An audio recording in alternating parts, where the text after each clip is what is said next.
Hello, everyone, and welcome to another WolfCast. And today we have Jeannie.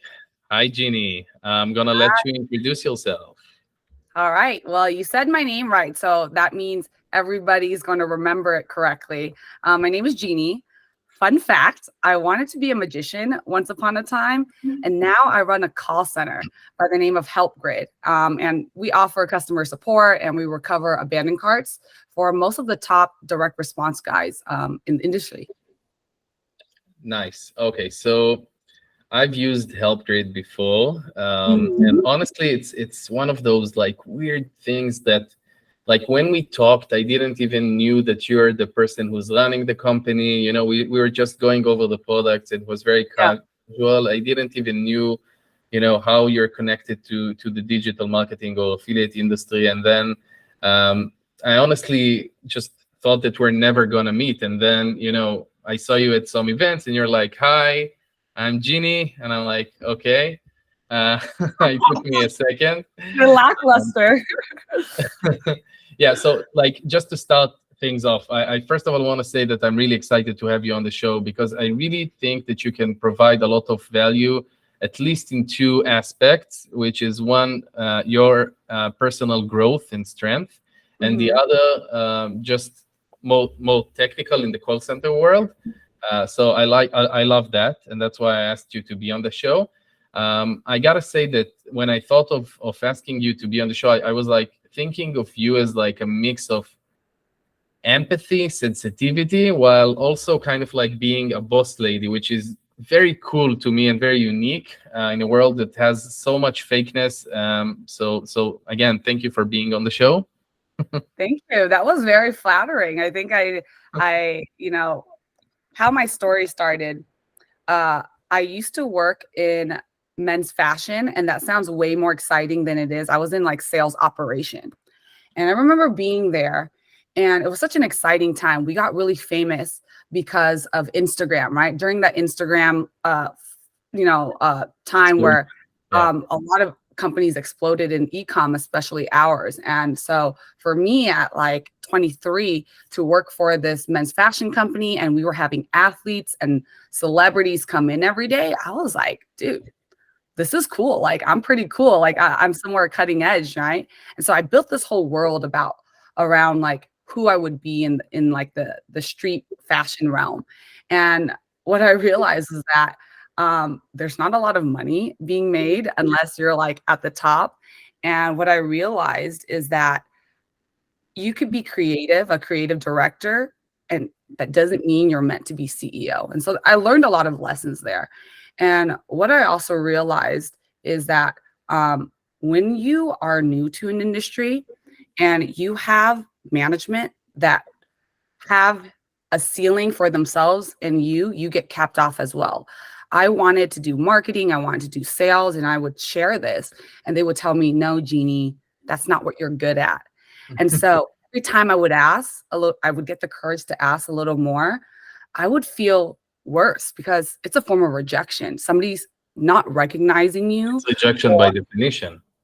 Yeah, and so I was like, "Oh, I guess I'm not meant for that." And so I kind of I was kind of lazy at work after that. I'm just like, I got two screens. The other screen, I'm going to watch a Korean drama. I'm not Korean, by the way. And so to watch a Korean drama, you have to read subtitles. So just imagine how much work I really got done. And so to kind of find value in myself, I just did a bunch of stuff, like, and I mean like a bunch of random stuff. Our office was next to a community college. So I'm like, I'm going to take creative writing classes. And that was one thing because I thought, you know what, I'll write a book one day. I really love fantasy novels. And then I decided I'm going to learn sign language. And I laugh because my thought was, what if one day I lose my voice or my hearing? I should probably learn American Sign Language so that there's always a way for me to communicate with people. And then That's on crazy. top of on top of that, I decided to join.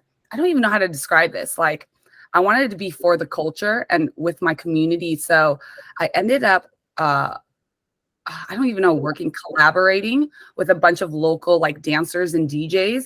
And we would throw like parties. We would throw parties. We throw block parties. I made like a art exhibit one time. And then I ended up working with a DJ club and kind of partly owning it. And now I wouldn't say I own it because I think it'd be really offensive to the hundreds of DJs that graduated from this DJ academy. But that's where my life was, Maor. Until what age are we talking about? I was, at this point, I'm probably 24, 25.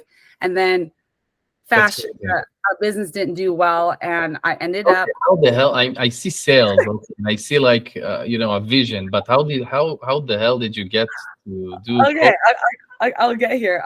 It was the summer of like furloughs. Like all of us got furloughed because the management team couldn't make a decision to let people go, which honestly was the right thing. When we were told like, hey, the company isn't doing well or not making much money, you kind of know, like everybody's looking at each other like that person should go. And they didn't. They just kept everybody and was like, oh, we're a family, we're going to stay. And so I have again, right, I'm learning a lot of lessons here. And I think like even from the story, you could probably learn a lot of lessons too, right? And I was like, that is not the right way to go about things. And I have a very I'm very triggered by the word family used in a corporate situation because I'm like, no, we're not family. Like it's different. And sometimes family doesn't treat you very nicely. But anyways, how I got here was I was like, F this. I'd rather make negative amount of money. And I want to make 6 figures in the next year or two. And so I told myself, I'm going to go into UI or UX design.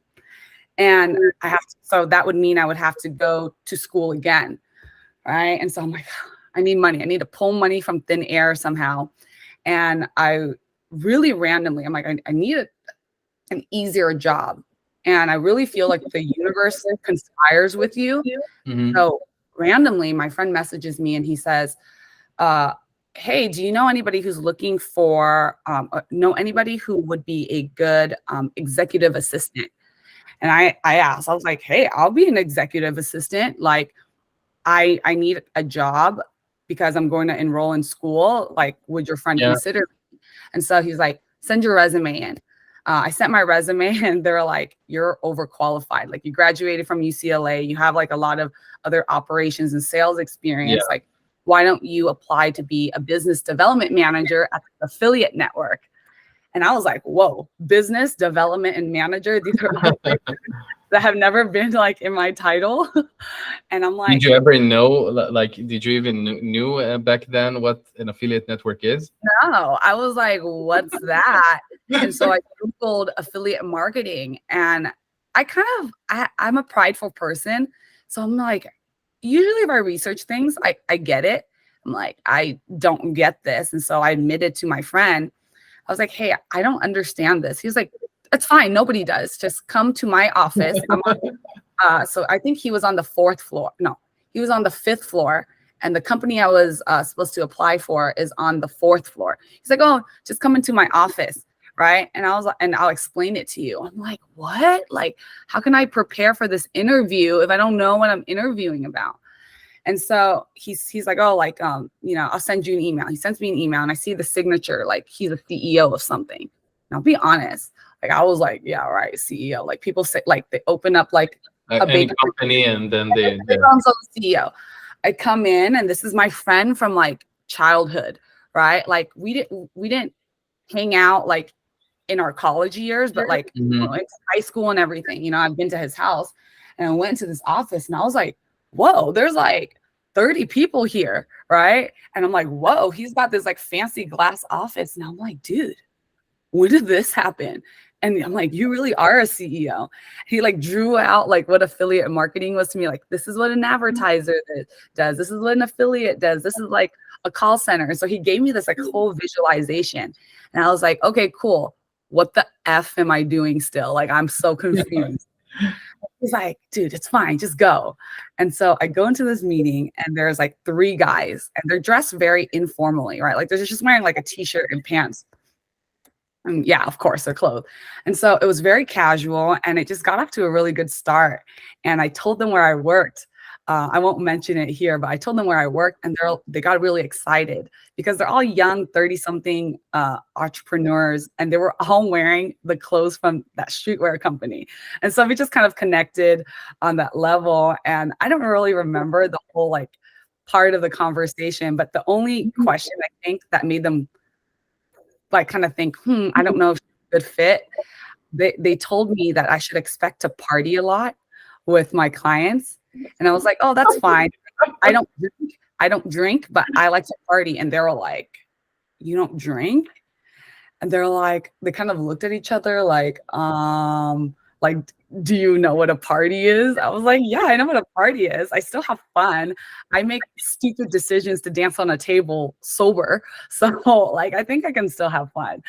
And so after that, I was kind of like, that was a good meeting, but there's no experience relevancy to what I did to this industry. But I met everybody, like they introduced me to like the other people there and like the HR. And so they called me like in 2 days. They're like, Jeannie, we really like you. You were like against another guy who's like been in the industry for a long time, but you're a really bubbly person. That kind of stuck in my head. They're like, you're a really bubbly person.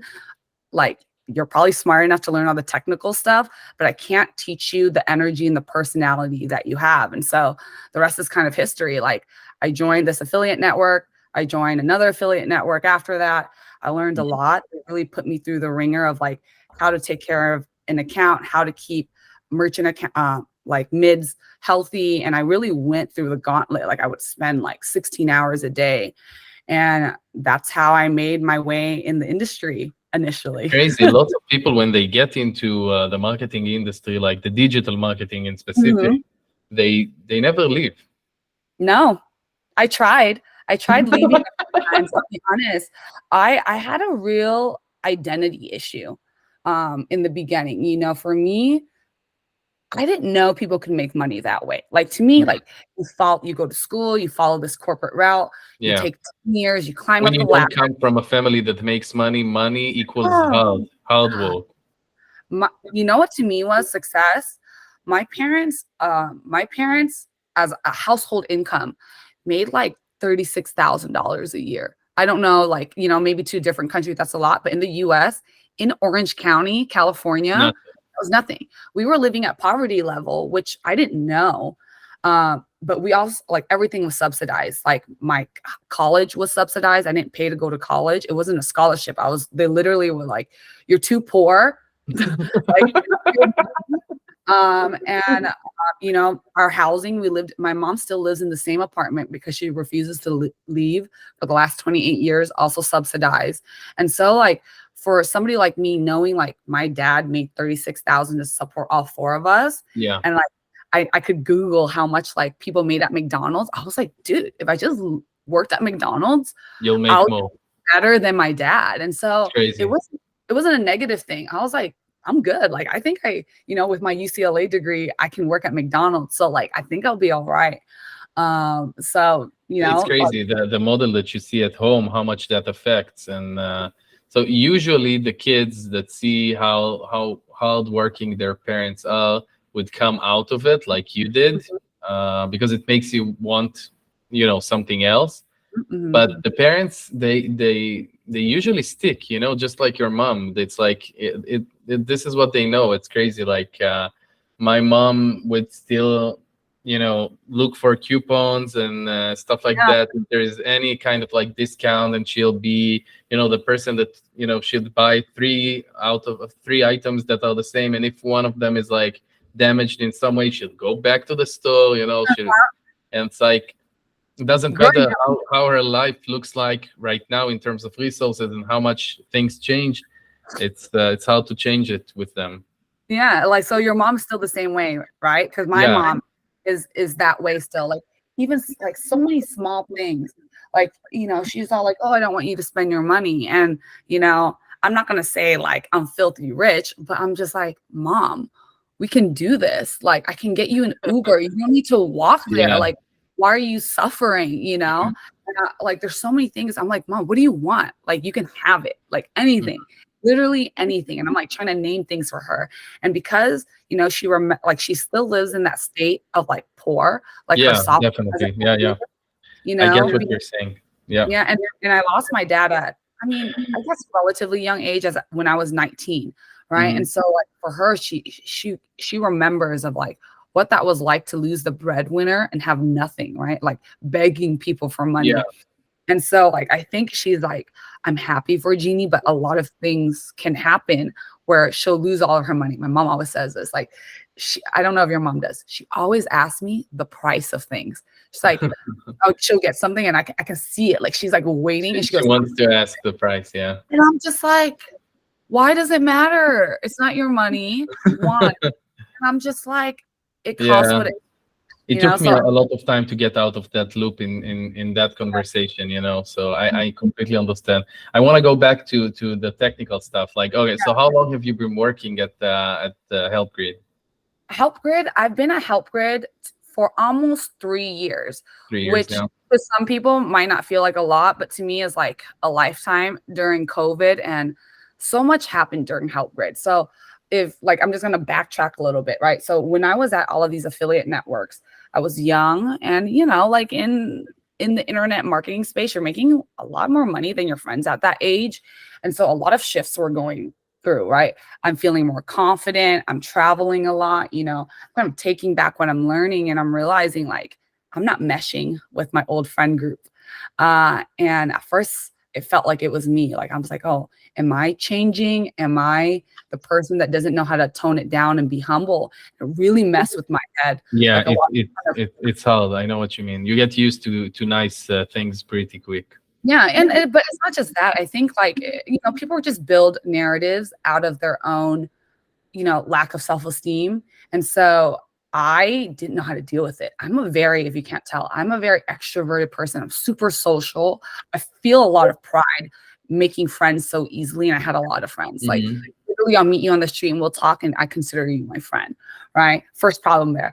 And so what happened was like, I didn't know how to confront it. I'm not a confrontational person. And also I started feeling like I couldn't breathe because I worked from home. Everybody would always be like, Jeannie, come here. Jeannie, come here. You work from home, right? As if that meant I didn't work. It was very, yeah. And so I really like, I think I was burnt out at work and I kind of had a mini breakdown and I didn't recognize it at the time. So you know what I did? I moved to Vegas. I moved to Vegas because I'm like, it's far enough away where like I can say, oh, I can't show up to an affair or an event, but it's close enough where I can fly back and be around my mom, right? It's like 40 minutes away. It's like the perfect balance. I went to Vegas. The opportunity came and I didn't work. I decided, I was like, you know what? I need to reset. I can't do this, right? So remember I told you, like, I tried to leave the industry a few times. This is kind of part of it. So for a year in Vegas, I didn't work. I lived the same exact lifestyle. So that means I was going to like my savings and the negatives. And I just decided I'm going to meditate and I'm going to read a lot. And I started reading about Buddhism. And for a year, that's what I did.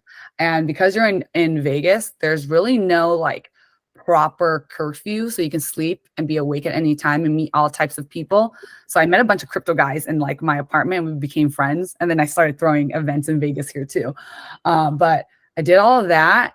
I started working for some of my clients directly, like low key. So people thought I really left the industry, but I went by a lot of pseudonyms like Jason and John and, you know, Jenny. Like there's a lot of pseudonyms because you're online. You could just like pretend to be anybody else. So I did that. And then one day somebody in the industry was like, hey, I'm at this company called HelpGrid. Will you consider coming on board?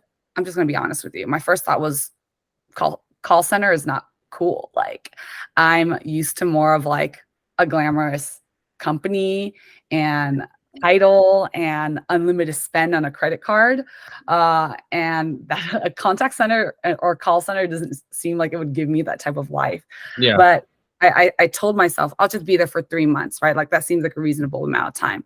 I came there and it lacked a lot of structure, but the main thing that was important was there was an idea of meritocracy, that no matter what your position or whatever seniority or lack of seniority you have, everybody will listen to your ideas. And the person there at the time, she wasn't the CEO, but she did like mentor me through the space. And she was like, I'll support you in whatever you do. And so with my background, I'm a very analytical person, right? And I'm always like, things could be better. Why aren't they? I started tackling all this tasks, and after like a few months in, a crazy thing happened in my life at the same time where there was drama at work and all the top people left. And I was at a crossroad again. I'm like, do I just quit and just fall into a pit of despair and just cry my way out of this? Or the only other direction is up. Like literally, I'm like, I'm so in the trenches that there's one direction. And just to kind of give you insight, there was a tragedy, like my friends passed away. Somehow I'm the only person who is allowed to take the kids. And my partner decided, well, left his job and moved to Vegas to be with me. All of my friends who were close to the kid's mom quit their jobs, and their grandparents moved into my house. Like, I was like, not everybody can quit their jobs. We'll be homeless like in 2 months. Yeah. So it was like a time where I was like, I just have to do this. But it was really good for me mentally, and it's very therapeutic actually to feel really out of control in your life and have this one aspect of control. Because the one thing I can do is wake up at 6 a.m. every day and clock out at 3, 4, 5, 6 p.m., talk to people and just get I knew about that story, but I didn't knew how things connected in terms of like the opportunity and how things overlap. And it's crazy. It's almost like something is directing the because it came at like a perfect opportunity. It's like it came at a bad opportunity, right? It came at a bad timing, but right timing. You know why? I was at my wit's end, so I had no filter. Like usually you would approach things very professionally and you'd be very soft, and you don't want people to get the wrong idea. But like so fed up at home, and just the emotions of dealing with a death and children that I didn't expect to have in my life, that I was like a no BS type of person at work. And I was very honest. Like what I'll say is I didn't ever think there was a place for me in management, because I kind of feel like I'm not professional. The way I talk, I stumble. I'm very probably it's all of those voices from the people back at like fashion and stuff like that got that inside your head. And the biggest thing, I don't know if you've ever seen me cry. I'm a crybaby. Like when I have very large emotions that for whatever reason, like tears need to come down my face for me to be very clear. Like aside from like the mess that I look like when I cry, I feel I'm very clear. I'm very clear when I'm in that emotional state, because I just say with full honesty, but also calmness of what I mean, and I mean it. And so I think because I wanted to accept myself, I needed everybody to accept me. So I led with that. I led in the same way. And so somehow it happened without me being given that title, that I shifted. We changed a lot of things with the company. We made a lot of money. In the beginning, it was very imposter syndrome. Like, this is just luck, that timing and everything just happened to set me up for this, right? So after the first and second, third, now I'm close to my third year. I'm like, I've done like 50 things in a row. I'm like, it's not luck. It is partly me. Like, I have to believe that I helped take the company here. It sounds like on both things, it took you a while to feel comfortable with, the fact that you are what you call a crybaby, and the emotional part of you. Feel good with that, and also feel good about the results that you're doing. And just I want to make sure that everyone that listens to this later are gonna know. So the company, what it does is a call center for specifically Ecom. So they the guys that would have their phone number inside the website, and they deal with a bunch of stuff. In between that, it's card recovery, which means if someone abandons the card during checkout, they would be the person that not only tries to sell them on that card that they're trying to recover, but also upsells them and doing Yeah. lots of stuff in that. Yeah. Did they Yeah, give like a 360 explanation? Was that good? Can I? yes, that was good. That was good. Like work at HelpGrid? It's fun working at HelpGrid because I always feel we're the underdog. Like when people think call center, I'll be honest, when I introduced I run a call center, people's minds are kind of like, okay, that seems boring. Yeah, Like I don't see it that way. Not about HelpGrid, but not in general. Like call centers to me are cool. Is that weird? So I'm good. I'm glad. I think that's what we're trying to change, but like, in this industry, right? People are always looking for traffic sources and affiliates. Like those are kind of like the hot commodities because that's how you're driving sales to your front funnel. And people don't think about how a call center can help you, right? We do all the back end sales. We recover all your lost sales. Like for every one customer that you probably have one customer that abandoned the cart. There's a way to recover that information. When I heard about this service, I was so excited. I gotta tell you, so it's like completely outside of the spectrum that you are talking about, because I was excited about the call center thing, and I was excited about that service because I was like, crunching the numbers every day, the conversion rates, what we're paying, the CPA, and then how that could affect our margins, especially at a low AOV type of product. So I wanted to ask you. Okay, so let's talk about some numbers. I actually have two questions. Yes. So one, just out of curiosity, how many people? How does it work? In terms of percentages, what are the industry average when it comes to cart recovery on the phone, and how much that helps? If someone listens to this, and by the way, this isn't a paid promotion. I just wanna, just for the geeks that really are into the technical stuff. I love this. What would be the rough number in terms of percentages of people getting their cart recovered on the phone? So I'm going to give you an honest number. The most honest number is recovery rate. So recovery rate is the number of sales you can recover based off of the number of all the abandons, right? So let's say you have 100 abandoned carts. There's name in there, a phone number, maybe an email, whatever, right? So if we get 100 of those leads, we can convert about 21%, right? So that's 1 out of every 5 abandoned carts. What that will look like for you in the long run, when enough data comes in, enough sales, is about a 10 to 15% lift in your revenues. So if you're making 100,000 right now just from your front end sales, a game changer, and you don't use abandoned carts, you're basically missing out on $10,000 to $15,000, right? If you're making back then, when I looked at it, there are two ways of looking at that. One is how you can increase the revenue. And the second one is how you can lower your costs, because at the end of the day, that translates into a lower CPA as well, and that's a game changer as well with the rising costs on social media. This is amazing. So is there a niche that cart recovery works better?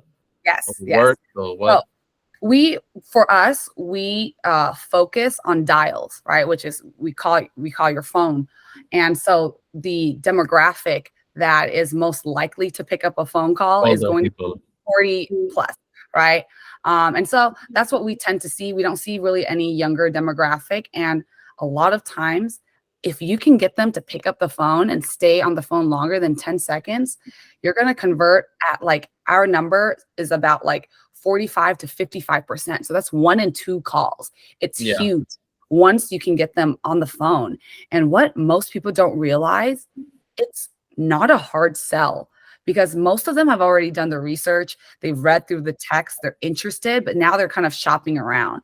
And by the time you get on the phone with them, sorry to burst anybody's bubble, they usually don't really remember the name. They just know the product that they're looking for, right? And so all you need to do is just really verify with them that this is what they want and what they need. That's the solution to the problem, essentially. And a lot of it, because we live in such a tech-driven world that we forget how to be human.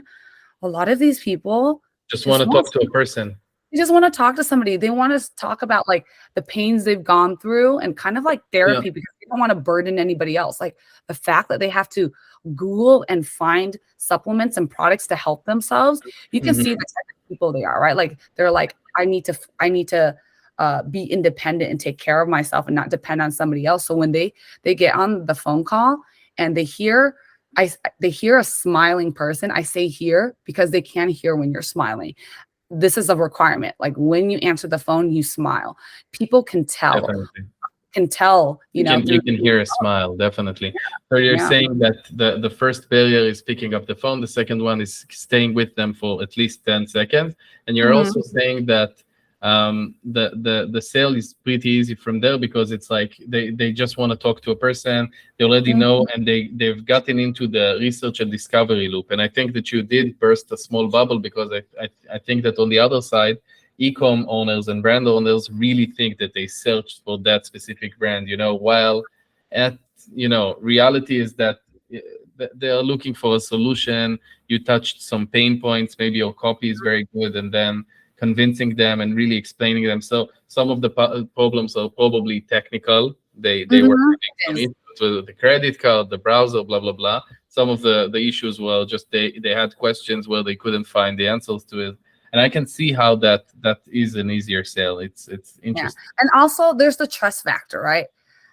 I mean, people 40 plus, are kind of like Gen X. They started the internet, right? So you would expect them to be more tech savvy, but there's always like a healthy dose of skepticism. So when you're on the phone and you're giving them like all of like the factual information, which eventually they'll ask, it makes them trust you more, right? Like they're not going to be like, oh, you're not just like a scam site that's going to take my credit card information. We're like, we're on a secure line, but also we're like, hey, if you don't feel like that you can trust us over the phone, here's like an invoice, and we'll send them like a link to pay for it. And we don't push. The last thing you want to do when people are skeptical, especially when they're on the phone, is push.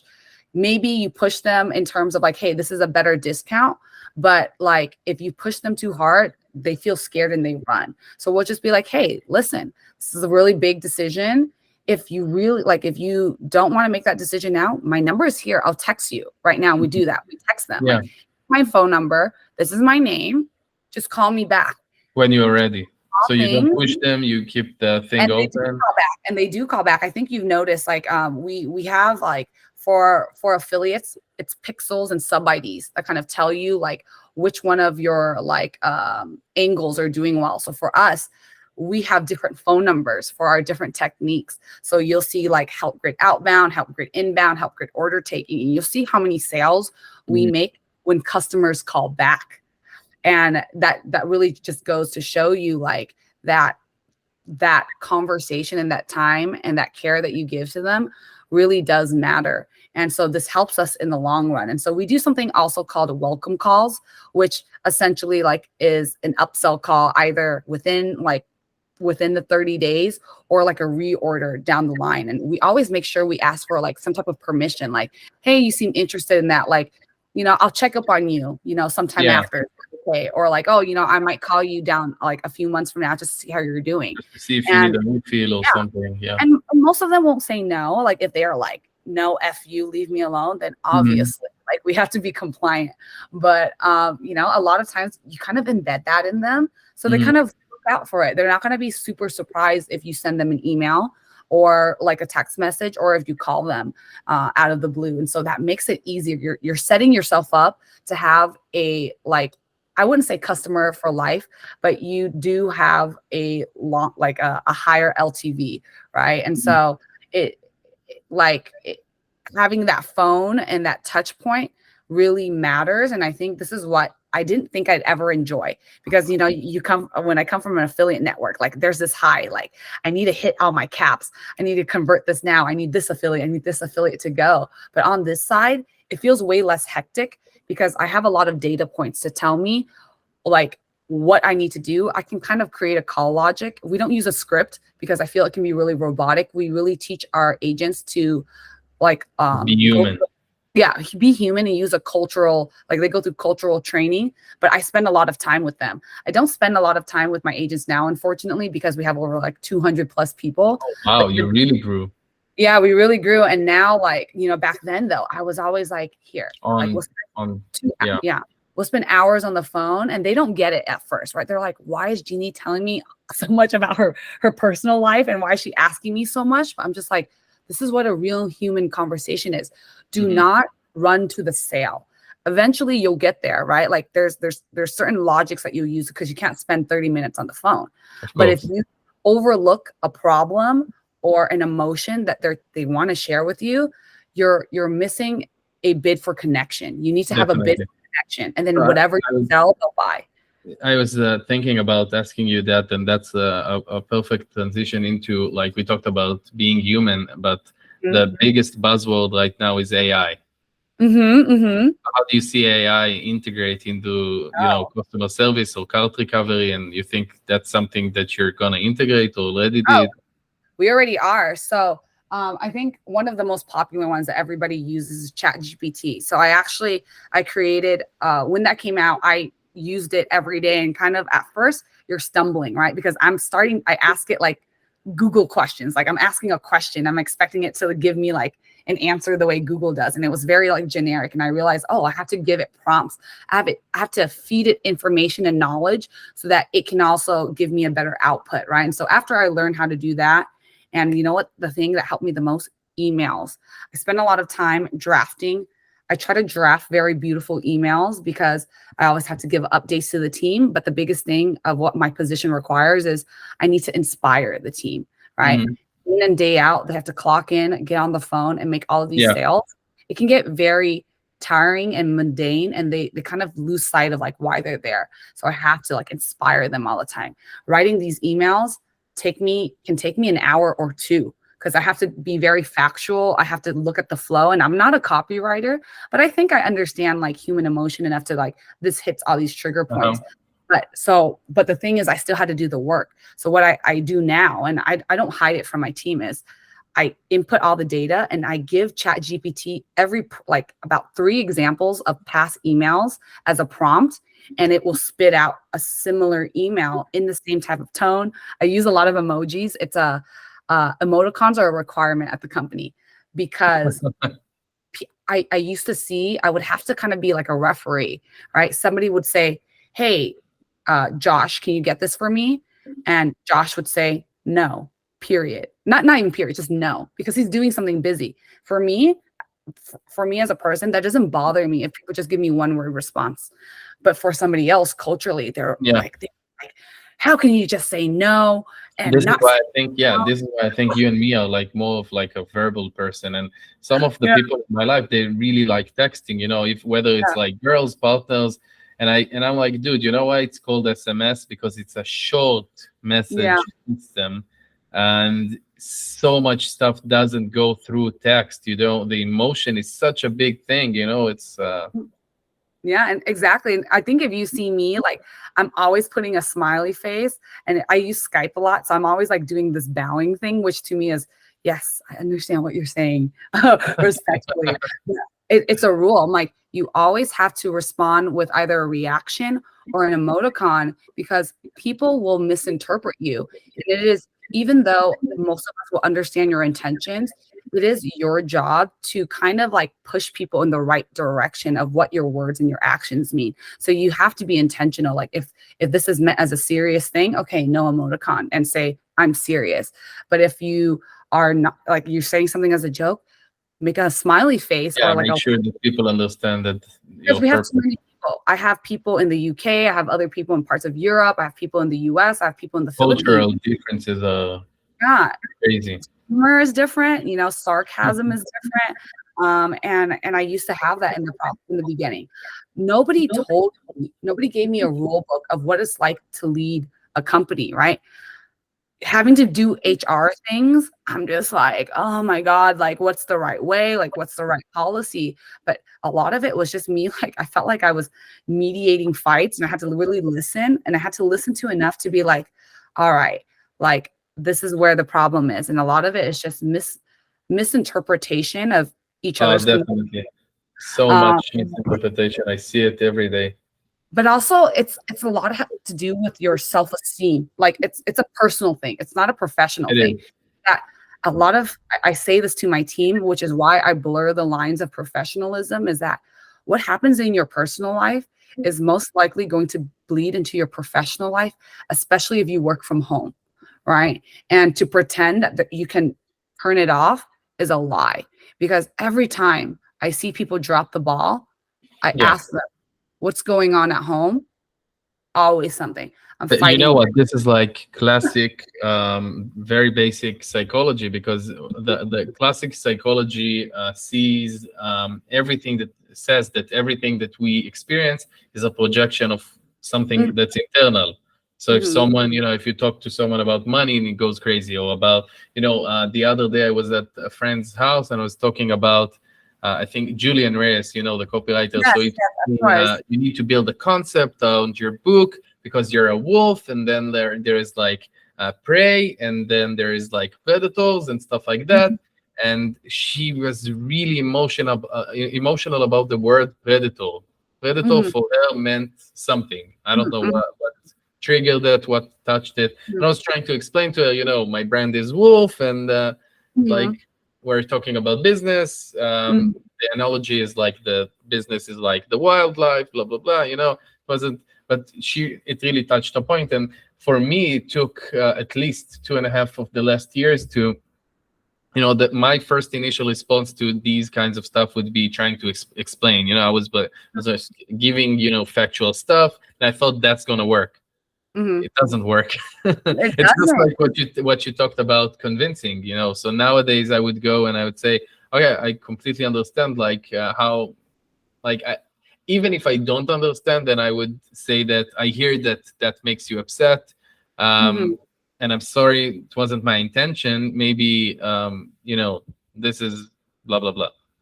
Yeah, and it's validation. And the funny thing of how I learned to communicate well and my emotions and understand that perspective, funny enough, is from a guy I dated from Tinder. And he taught me self-respect. I didn't even realize I wasn't respecting myself. And I'm going to bring in like race here because he brought it up.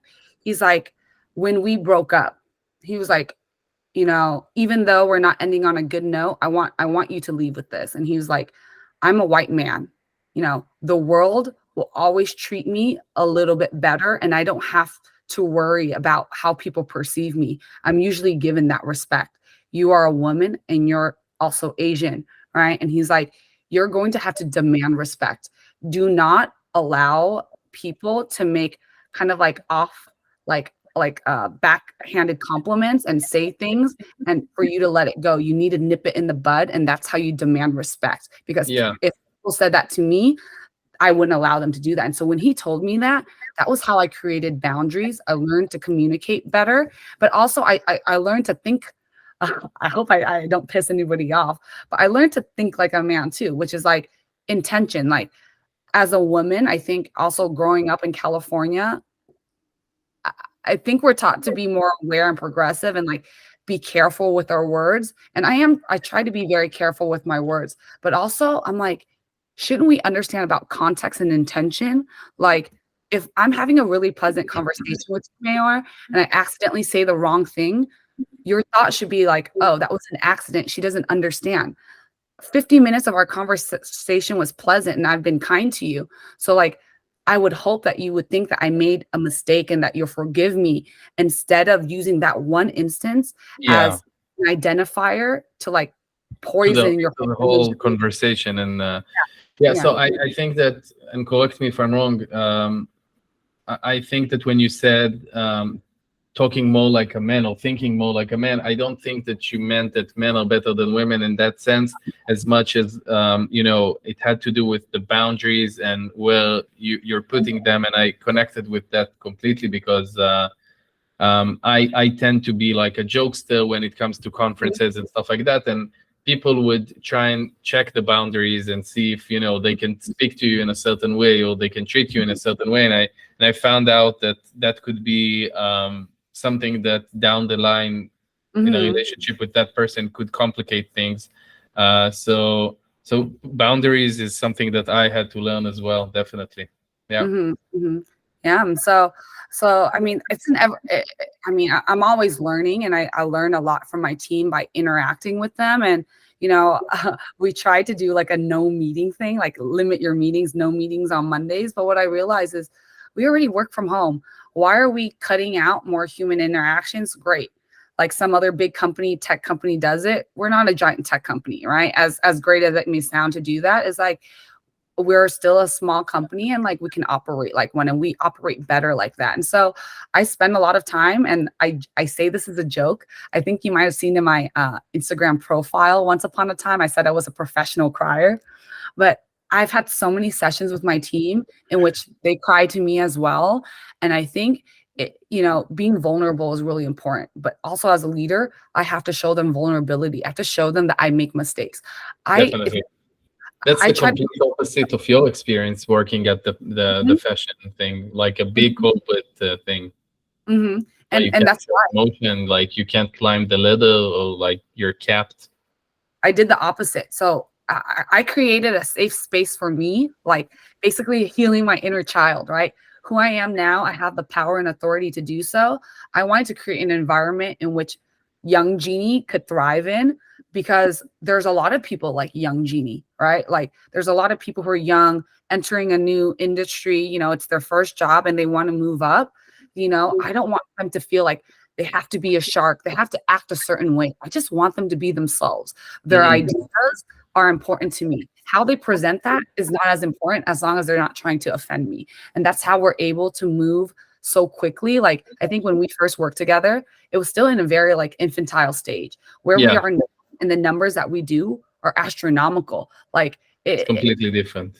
Yeah, it's like I said, right? People outside of this industry, like my friends, like, they don't deal with call centers. For them to see the numbers that I make, they're just like, I don't understand how. I'm like, it's the team, like people come up with crazy ideas, and I don't like to be shot down. I don't shoot anybody's idea down. I never say no. I say, hey, we'll park it right now. I have a feeling I'll be wrong in a couple of months or a year, and that it comes true. I told somebody like, hey, I don't think that's a good idea. Now it's an idea that we're doing a year later. And I make sure I give them credit where credit is due. Yeah. Because, like we're going to move up and elevate. That's I think, a part of that side of you that I told you that I see, well, like there is no ego involved. And that's probably a big positive thing when you have a woman managing the company and as the CEO. But Jeannie, I don't want this to be super long. Okay. Yes. I'm going to tell you that I love you, and I'm going to see you in a month. Yes, I'm going to see you in LA and cheer you on. Yeah. And thank you again for being here. And if anyone wants to reach out to you, how do they do that? You want to give some socials? People love to connect with me through Instagram in my direct messages. So my Instagram is Jeannie the Magician, but you can also email me at jeannie.my@helpgrid.com. But I think things are more fun on social, so just message me on Instagram. On Instagram. Yeah. Okay. Thank you again. Thank you. Bye, everyone. Bye.